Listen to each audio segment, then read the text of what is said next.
오늘 우리가 읽은 이 신명기 말씀은 사실 그 매일 성경 1월 1일자 말씀에 해당합니다. 제가 송구영신 예배 말씀을 무엇으로 할까 이렇게 생각하던 중에 이 신명기가 정말 송구영신에 딱 맞는 아주 기가 막힌, 아니 표현이 이상한데요. 성경을 기가 막히다고 표현하면 좀 그렇긴 합니다만 정말 딱 맞는 본문이다, 성경이다라는 생각이 들었습니다. 우리가 읽었습니다만 이 신명기의 공간적 배경이 되는 그러니까 환경, 장소는 모압 땅입니다. 우리가 모압 땅 가본 적 없겠습니다만 일단은 가나안 땅이 아니라는 거죠. 신명기서의 그 배경이 되는 사람들, 나오는 사람들 보면 모세와 출애굽 세대거든요. 그러니까 아직 가나안 땅에 들어가기 전 상태. 그래서 모압 땅에서 다시 한번 모세를 통해서 두 번째 율법이 주어지는데 그 두 번째 율법이라는 뜻이 신명기입니다. 그러니까 새로운 계명이 아니라 사실 신명기는 우리 신금호는 이제 새로운 이런 뜻이 있죠. 우리 교회는. 근데 그게 아니고 신명기는 새로운 계명이 아니라 두 번째 계명이라는 뜻이에요. 이게 왜 두 번째 계명이 되느냐라고 한다면 소위 우리가 잘 알고 있는 출애굽 세대, 출애굽 1세대가 있습니다. 그 1세대가 가데스 바네아에서 불순종하죠. 가나안 산지를 정탐을 잘 해놓고는 결국 안 가기로 결정합니다. 가나안 산지를 정탐해 보니 정말 하나님이 주시는 젖과 꿀이 흐르는 땅이면 틀림없지만 거기 갔다가는 죽을 것 같아요. 그래서 이스라엘 백성들이 하나님 말씀을 듣기를 포기합니다. 그래서 소위 말하는 출애굽 세대 혹은 출애굽 1세대는 그때부터 40년 동안 광야를 다니게 돼요. 그리고 나서 그 40년이 지난 어느 시점 이제 모압 땅에서 출애굽 2세대를 두고 그러니까 우리식으로 말하면 다음 세대를 놓고 모세가 다시 한번 율법을 설명하는 그 성경이 바로 신명기입니다. 어떤 측면에서는 옛 것은 버려지고 이제 새로운 세대가 출발하는 것을 의미하죠. 그래서 처음 시내산에서 호렙산에서 시내산과 호렙산 같은 뜻입니다. 시내산에서 이 계명을 모세가 받은 다음에 그 계명을 기록하고 모든 세대, 모든 어른들, 모든 1세대가 그 계명에 열광했습니다. 기쁨이 충만했고 오늘 우리식으로 말하면 성령이 충만했습니다. 그러나 그들이 40년을 지나는 동안 결국 그들 모두는 하나님이 주신 약속의 땅 가나안을 밟지 못하고 특별한 사람 몇 사람을 제외한 1세대는 모두 다 광야에서 생을 마감하죠. 자, 그리고 이제 2세대, 다음 세대, 그러니까 출애굽 세대와 구분짓기 위해서는 광야 세대라고 불리우는 이들이 드디어 가나안을 목전에 두고 하나님의 말씀에 대한 새로운 다시 한번 이 말씀에 대한 의미 해석을 하게 되는 거죠. 이를테면 신명기를 한마디로 요약하자면 예전에 애굽에서 살던 때와 똑같이 가나안 가서 살면 되느냐라고 질문하는 거예요. 히브리 백성들이 정말 잘 먹고 잘 살고 배부르고 돈 걱정 안 하고 경제관념 그런 걱정 하나도 없이 다만 노예였죠. 노예로 사는 한이 있어도 돈 걱정하지 않고 살던 애굽에서 사는 것 하나님 없이 하나님 도우심 없이 하나님이 있다는 건 어렴풋이 알았지만 왜? 자신들이 히브리인이라서 지금 노예로 살고 있으니 모르고 싶어도 모를 수가 없는 거죠. 그러니 히브리인들은 히브리인들의 신 여호와가 있다는 건 알고는 있지만 한 번도 제대로 경험해 본 적이 없어요. 하나님께 나아가 예배한 적도 없고 누가 옆에서 하나님에 대해 설명해 준 적도 없고 율법, 그러니까 하나님이 주시는 하나님을 어떻게 섬겨야 되는지 가르쳐 준 사람이 아무도 없어요. 그러니 하나님 백성이긴 하죠. 그러니까 야곱의 후손이기는 한데 이걸 정말로 하나님의 백성이라고 말해도 되는지라고 생각할 만큼 희미한, 신앙적으로 굉장히 희미한 상태로 애굽에서 살았습니다. 그랬던 그들이 출애굽해서 광야를 겪은 다음에 이제 하나님의 약속의 땅, 하나님이 인도하시는 땅 가나안을 목전에 두고 있습니다. 성도 여러분, 우리 모두가 다 기억하고 있듯이 애굽에 간 것은 끌려간 게 아닙니다. 하나님이 인도하신 거죠. 야곱과 요셉을 통해서 인도하신 것입니다. 그러나 애굽의 삶에서는 결국 노예로 전락하고 말았어요. 그들의 주권을 상실했어요. 가나안이라고 해서 다를까요? 홍해를 건너고 시내산에서 놀라운 기적을 경험하고 광야에서 뜻하지 않은 위험과 어려움과 환난과 위기를 당했지만 그때마다 하나님께서 기적으로 이스라엘 백성들을 불과 구름 기둥으로 기적으로 이끄셨는데 이제 이 백성들이 시내산에서 분명 율법을 받았습니다. 종종 우리가 율법 이야기하다 보면 율법은 하나님의 언약 혹은 은혜와 상충되는 것 아니냐. 또 우리는 신약 성경에 대한 지식이 있잖아요. 그래서 로마서에 대한 지식이 있습니다. 그래서 율법이냐? 아니면 은혜냐? 뭐 이렇게 이야기하면서 율법은 아니다. 그러니까 로마서 많이 읽으신 분들은 대번에 율법 이야기하면 거부 반응이 나타나요. 복음서를 잘 읽으신 분들은 예수님을 죽인 작자들이 바로 율법주의, 율법학자들 아니었습니까? 하면서 율법에 대해 거부감을 일으키죠. 그러나 구약 성경 시대, 신명기 시대의 율법은 우리가 알고 있는 신약 시대의 율법주의와는 분명히 다릅니다. 율법이라는 단어는 똑같이 들어가 있지만 예수님 시대, 그러니까 이스라엘이 두 나라로 나뉘기도 하고 아수르에 의해 망하고 바벨론에 의해서 망하면서 이들이 왜 우리가 하나님께 망했는가? 하나님이 왜 우리를 저주했는가? 왜 우리를 안 도와주셨는가? 이거 우리가 율법을 몰라서 그렇다. 그래서 가는 곳곳마다 사는 곳곳마다 회당을 만들고 그 회당에서 율법 열심히 공부해서 공부한 나머지 결국에는 율법주의로 빠지는 그 시절이 아니에요. 지금은 그 시절이 아닙니다. 그러니까 소위 말하는 신약과 구약의 중간기를 거쳐서 신약에 온 게 아닙니다. 지금은 구약 성경이에요.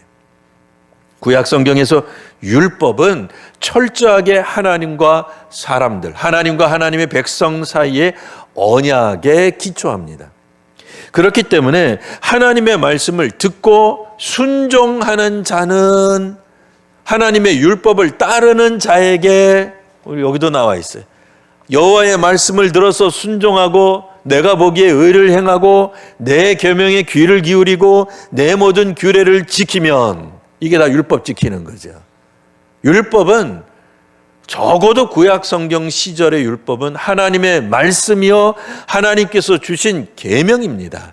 그렇기 때문에 지킬 때에 어떤 일이 벌어져요? 내가 애굽 사람에게 내린 모든 질병 중 하나도 너희에게 내리지 아니하리니 나는 너희를 치료하는 여호와임이라가 되는 거예요. 그러니까 구약 성경에서 율법을 우리가 이야기할 때 너무 우리가 신약 성경적 지식을 가지고 율법은 필요 없어, 예수님이 율법의 완성이야, 율법 그거 구약 시대 때나 하는 거지. 물론 율법을 문자적으로 지키자는 게 아닙니다. 문자적으로 지키실 이유는 하나도 없어요. 다만 율법에 담겨져 있는 그 의미, 뜻, 그것은 오늘날 이스라엘 백성들을 뛰어넘어 21세기를 살아가는 한국 교회 그리스도인들에게도 유효하다라는 말입니다. 자, 이제 이 신명기는 결국 공간이 바뀌어서 이제 이스라엘 백성들이 애굽에서 살았다가 광야에서 살았다가, 근데 광야는 뭐 살만한 곳이라고 말할 수 없으니까 도시가 있는 가나안에 들어갈 터인데, 그냥 장소만 바꾸면 다 어디든 우리는 하나님 백성이라는 거냐? 아니죠. 예배당 안에서 우리는 그리스도인으로 살아가지만 사회 안에서는 그리스도인으로 살아가지 않을 수도 있습니다. 왜요? 사회가 너무 힘드니까, 벅차니까, 치열하게 살아야 되니까. 거기에서 괜히 그리스도인이다라고 하는 걸 밝혀봤자 손해만 볼 것 같으니까. 자동차 접촉사고가 날 때 저도 우리 교회 명함을 안 줍니다. 안 줘요. 목사가 아주 독해서 그런지 안 줘요. 왜요? 상대방이 목사인 줄 알고 나서 어쩌나 뻗대는지. 목사가 말이에요, 이것 좀 봐주지 않고, 아니 그냥 보험회사 직원들끼리 해결하면 될 거를 왜 나한테 연락을 해가지고 뭘 자꾸 감해달라 그러는 건지, 뭘 자꾸 눈 감아달라는 건지. 그래서 그 다음부터는 저도 박하게 그냥 목사의 명함 안 줘요.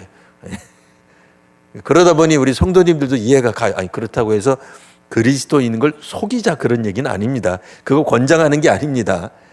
그만큼 세상이 어렵고 힘들고 박하게 군다는 걸 압니다.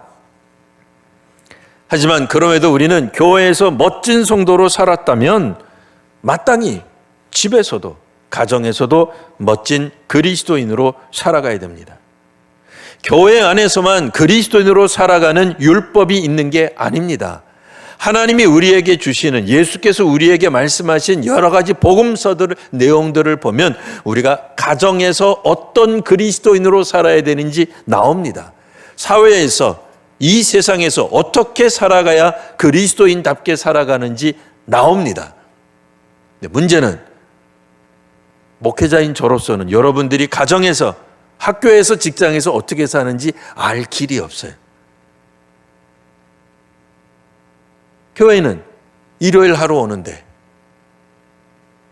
어쩌다 열심히 있는 분들은 금요일이나 수요일도 잠깐은 오시는데, 대부분의 우리 성도님들의 삶은 사실은 저하고 보내는 게 아닙니다.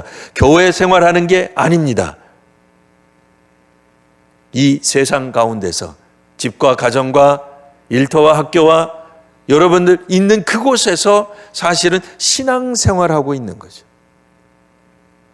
그러니 우리가 살고 있는 곳이 애굽이 아니라 광야였어요. 하나님의 은혜가 항상 넘치는, 차라리 광야는 교회와 같아요.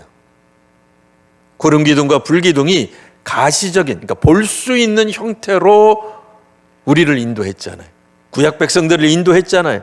얼마나 멋져요. 고민할 게 뭐 있어요? 어디로 갈까? 오늘은 어디서 밥 먹을까? 하나님이 시시때때로 먹을 것을 공급하시고 갈 길을 밝히시는데 무슨 걱정이 있어요? 배고픔이 있어요? 예산 세울 일이 있어요? 경제를 걱정을 할 일이 있어요? 정치를 걱정을 합니까? 누가 덤비지도 못했어요. 왜? 세상에 히브리 백성들 한복판에 구름기둥과 불기둥이 시퍼렇게 살아있는데 어떤 정신없는 부족이 히브리 백성을 공격하겠습니까? 그러니 광야 끄트머리쯤 가서 멋모르고 덤비던 몇몇 부족들이 아주 대패를 하죠. 광야에서 정치, 경제, 문화, 교육, 걱정할 게 뭐 있어요? 다 돼요. 눈만 뜨면 하나님의 은혜가 쏟아져 있는데 가정교육 할 이유, 아니, 별도로 안 해도 돼요. 어미가 밖에 나가서 진중에 떨어져 있는 만나를 가지고 오면서 얘야 보거라, 오늘도 하나님이 우리에게 먹을 것을 주셨네, 하나님 감사합니다. 그거 기도 못할 사람 어디 있어요? 그죠? 근데 가나안에 가면 구름 기둥과 불 기둥이 없어져요. 만나의 공급도 사라져요. 진짜 위기는 여기서부터예요. 출애굽 2세다가 뭐 대단한 줄 압니까? 아닙니다. 그렇지 않습니다. 오히려 출애굽 2세대는 40년 내내 하나님이 어떤 기적으로 우리들을 이끌어 오셨는지 눈으로 보고 체험하고 경험한 사람들입니다. 철저히 가정교육이 되었고 모태 신앙이고 하나님의 능력을 직접 보았으니 성령 체험한 거예요. 그러니까 뭐가 걱정이에요? 그런데 신명기가 나옵니다. 이제부터는 경제적으로 어려울 거예요. 이제부터는 정치적으로 위험할 겁니다.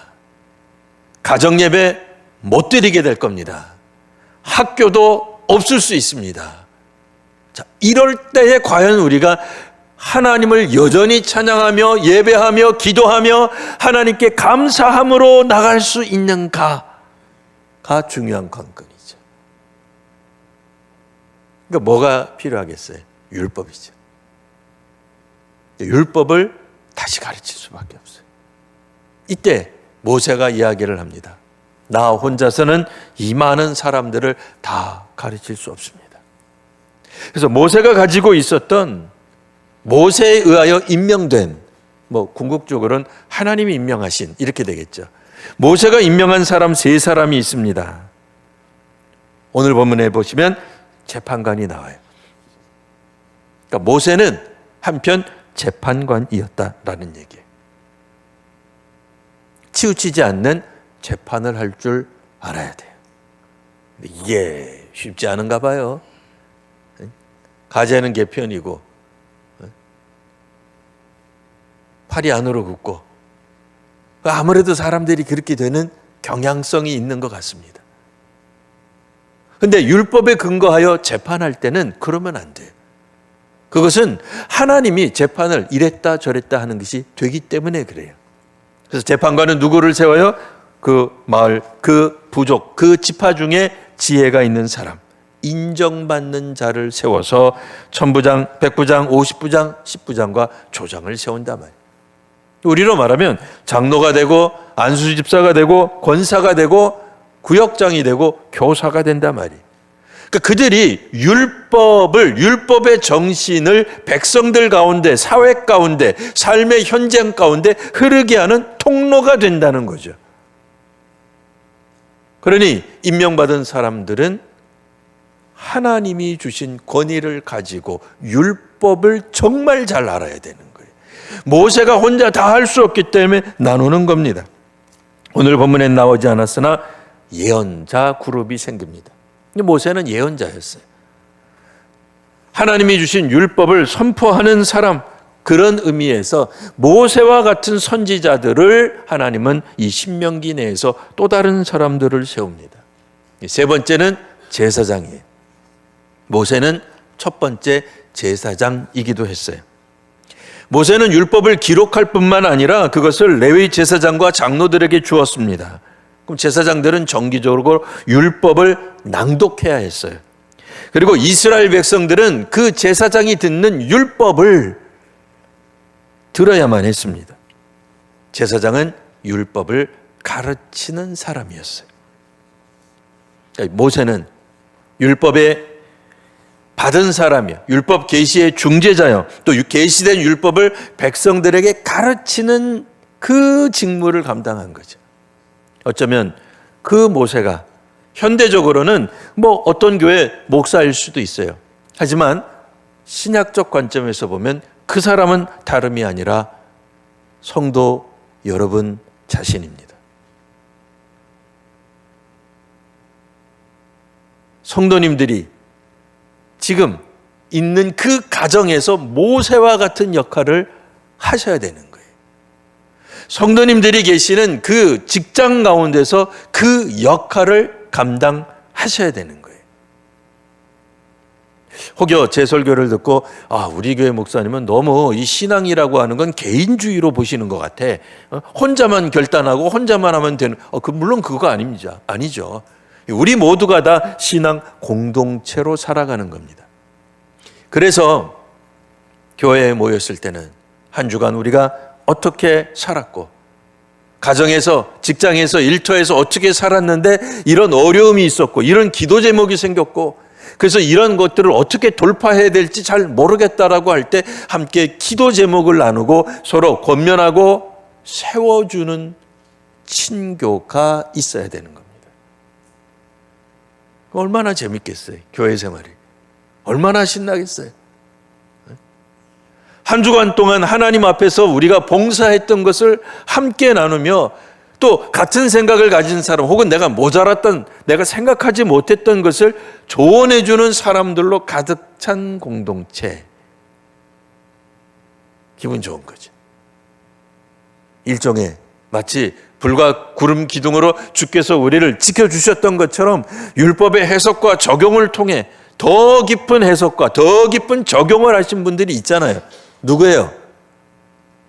나이 드신 분들, 장로님들. 우리 교회 안에서 모세 다음으로 제일 많은 영적 경험을 가지고 다른 사람들을 훈련시키고 하나님의 말씀에 바로 서도록 말씀을 해석해 줄 수 있는 사람들, 교사죠, 구역장이죠, 항존직이죠. 얼마나 신나요. 우리가 그 역할을 하는 거라니까요. 그 이야기가 무려 수천 년 전 구약성경 신명기에 기록되어 있습니다. 그러니 신명기를 읽으면 신이 날 수밖에 없어요. 왜? 우리가 고민했던 문제가 여기에 다 나오고 있어요. 야, 여기서 자녀 교육을 어떻게 해야 하는지, 일반 사회에서는 어떻게 살아야 되는지, 재판은 어떻게 해야 하는지, 우리 가운데 있는 나그네들을 어떻게 대해야 되는지, 가난한 사람들, 사회적 약자들에 대해 어떤 우리들이 판단을 내려서 결정 내려야 되는지가 나온단 말이에요. 우리가 신나죠. 우리가 여태 고민해왔던 내용들이 구약성경 신명기에 나옵니다. 정말 그런가? 궁금하신 분들은 어떻게 하면 되죠? 이제 한 달 조금 넘게 우리 매일같이 신명기서를 읽게 될 겁니다. 매일 묵상도 하시고 또 금요기도에도 참여하시고 또 주일 예배도 보시되 우리 교회의 장점이 뭐예요? 예습이 가능합니다. 우리 부모님들 아이들 보고 공부 못하는, 너 왜 공부 못, 너 예습 안 해서 그래. 하다못해 복습이라도 해라. 자, 필요 없습니다. 우리가 예습할 수 있습니다. 자, 우리 교회는 예습할 수 있는 교회예요. 그죠? 우리 성도님들이 성경은 어떻게 해놓으시는 게 좋아요? 미리 성경에 보시면 이게 있어요. 얼마나 좋은지 몰라요. 이게 보이세요? 네. 미리 쫙 갖다 놓고 예배를 기다리는 사람은 기다리는 동안 물론 옆에 있는 분들하고 한 주간 있었던 삶을 나누는 것도 필요합니다. 나누지 말라는 게 아니라 일단 오늘 본문이 신명기 1장이다. 이거 제가 알려드렸어요. 오신 분들한테는 다음 주에 볼 겁니다. 이거 제가 오늘의 말씀을 그때 하면서 저를 그냥 뭐 있잖아요. 그 자랑스러운 눈빛으로 저를 한번 쫙 째려보셔야 돼요. 목사님, 내가 목사님 말대로 까짓 신명기 쫙 뭐 이래야죠. 이때부터 그냥 하면 저도 헤매요. 저도 나이가 먹어서 옛날처럼 손가락이 그냥 안 넘어가. 그래서 어떻게 해요? 침이라도 발라야 되는데 강대상에 서서 침 바를 수 없잖아요. 이게 사실은 신앙 교육이에요. 이런 게 자녀들에게 이거를 가르치는 거예요. 그렇다고 해서 안 했다고 윽박지르고 폭력을 행하고 그러라는 게 아니라 그냥 아무 말 하지 말고 그냥 자녀 앞에서 미리 이걸 해놓으세요. 미리 예배당 가기 전에 오늘 본문 읽는 모습을 보여주세요. 가정 예배가 사라졌다고요? 그래요. 요즘은 가정 예배 드리기 쉽지 않아요. 뭐 자녀들이 시간이 안 맞으니까 이런 건 할 수 있잖아요. 아프신 분들이야 성경을 가지고 오시는 게 불편해서 교회에다 놓고 다니실 수 있겠습니다만 또 젊은 사람들은 어차피 핸드폰에 성경에 있으니까 성경을 가지고 다닐 수 있겠지만 가지고 다니시는 분이라면 자기 성경은 자기가 가지고 다니세요. 왜? 저는 여러분들보다는 젊지만 나이 먹어서 그런지 아날로그 방식의 이 종이책 읽는 게 훨씬 편해요. 밑줄도 긋고, 이 핸드폰은 밑줄 긋기가 어려워요. 그리고 작아. 그리고 요즘 뭐 블루라이트 나온다고 눈에도 안 좋아. 그런 거 자꾸 보지 마세요. 꼭 필요할 때만 핸드폰 보시고 성경 들고 다니세요. 성경. 집에도 있습니다. 그럼 뭐 집에서 보세요. 밑줄 치시고 보십시오.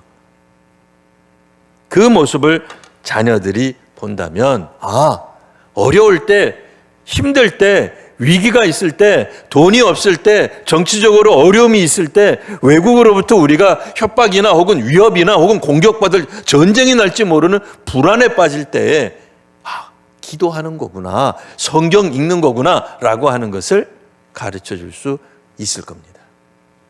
오늘 이 신명기 말씀대로 모세가 가지고 있는 그런 몇 가지 직임들을 새로운 사람들이 나누어 가졌던 것처럼 이제 우리 교회도 마찬가지입니다. 목사인 저 혼자 우리 교회를 섬길 수 없습니다. 그래서 장로님이 세워지는 거고요. 그래서 구역장님들이 세워지는 거예요. 각자 있는 그 자리에서 말씀에 잘 기초하여서 재판도 하시고 하나님의 말씀을 잘 예언도 하시고 말씀을 잘 가르치는 제사장 되시기를 바랍니다. 기도하겠습니다. 거룩하신 주님, 주의 말씀에 따라 하나님께서 세우신 주의 종들이 있사오니 주님, 주의 사역자들을 더욱더 높여주시고 능력을 더하여 주시옵소서.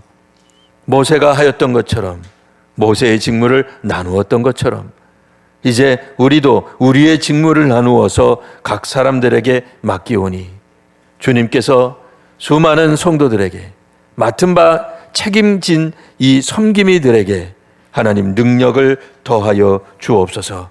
거룩하신 우리 구주 예수님 이름으로 기도합니다. 아멘.